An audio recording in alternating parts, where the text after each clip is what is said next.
maanta waxaan aadi doonaa safarkii ugu la yaabka badnaa ee uu nabigu sallallahu alayhi wasallam aaday.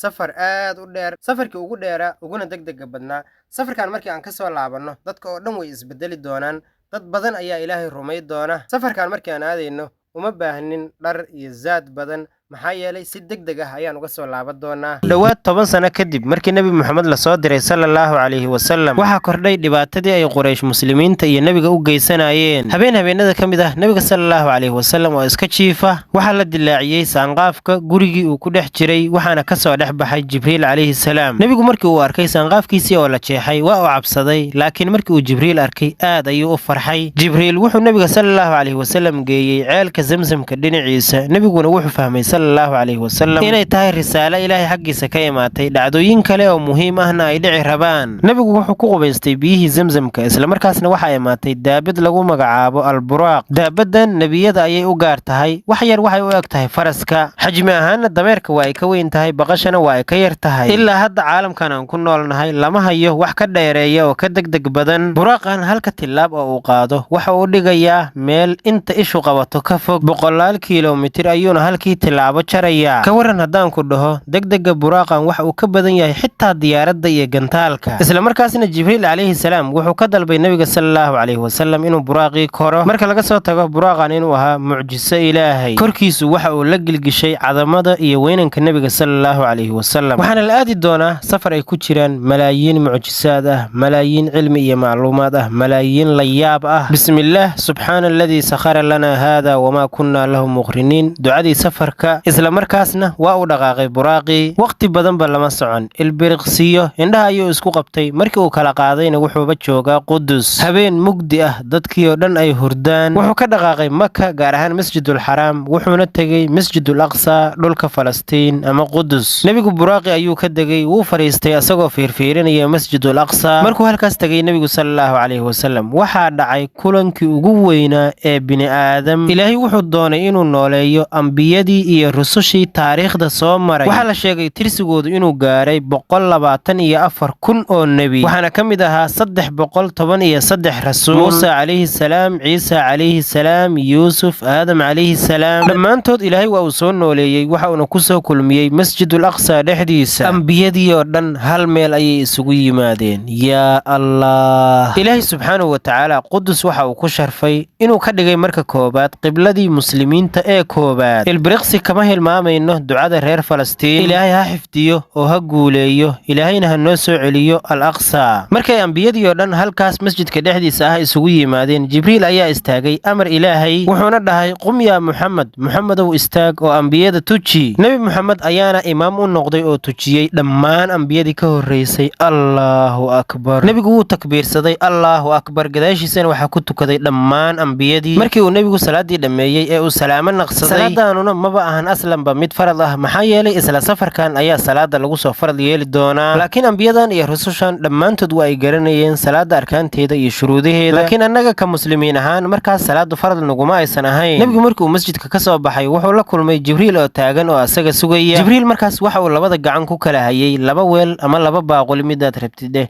mid waxaa ku jiray caano, midna waxaa ku jiray khamri. waxayna la mid tahay asagoo la yidhi oo kale, rasuulka ilaahayow labadan weel mid dooro oo waxa ku jira cab, laakiin mid ogow, khamriga xilligaas weli lama xarimin. nebigu sallallahu alayhi wasallam asagoon leexleexan wuxuu qaatay weelkay caanuhu ku jireen waana uu cabay. jibriil isla markaas waa uu fahmay, waxa uuna dhahay insaankan ma ahan mid caadi ah. wuxuuna dhahay alxamdulilaahi aladii hadaaka cala alfitra, hudiita wa hadayta ummataka, waad hanuuntay ummadaadana waad hanuunisay. taasina waxay ahayd ishaaradii ugu horreysay ee xumaatada khamriga, maxaa yeelay nabigeena sallallahu alayhi wasallam xitaa xilligii jaahiliyada intii uu yaraa, intii uu dhalinyarada ahaa, weligiis khamri ma uusan caabin, umana uusan dhowaan. halkaas waxaa noogu dhammaaday safarkii al israa, waxaa noo haray al micraaj. ugu yaraan 3 qof saaxiibadaada ka mid ah u sheergaray muuqaalka.